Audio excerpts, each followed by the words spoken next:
this the moment Russia's war in Ukraine finally struck home? 2 drone attacks on the Kremlin minutes apart, leaving smoke billowing from the historic buildings and an extraordinary scene of vulnerability at the heart of the Russian state. It was hours before Kremlin-controlled TV announced the news in the form of an official statement blaming Ukraine.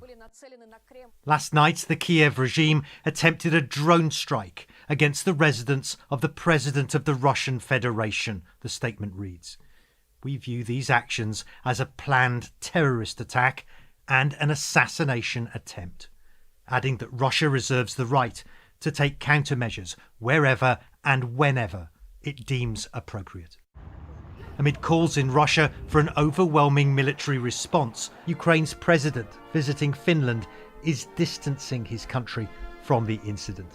We don't attack Putin or Moscow.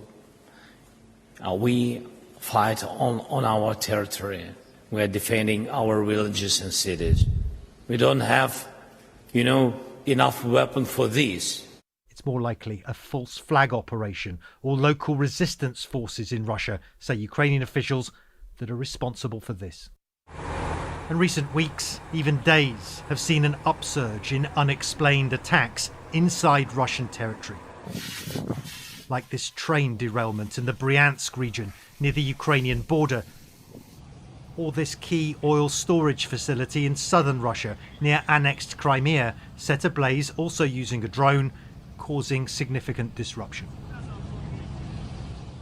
One former Russian lawmaker, now in exile and linked with groups carrying out operations in Russia, tells CNN the Kremlin attack is the work of what he calls Russian partisans. Some of them are focused on railroad sabotage, some of them doing arsons of military recruitment posts, some of them doing attacks on activists, pro-war activists, some of them doing hacking attacks. Are any of these partisans supported by the Ukrainian special services, for instance? Because Ukraine says it's got nothing to do with this attack.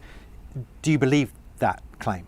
Well, look, Ukraine indeed has nothing to do with this. Because it's all organized by Russians. But whoever's responsible is a threat. At the moment, preparations are continuing for the annual May the 9th Victory Day parade in Red Square, near where the drones struck.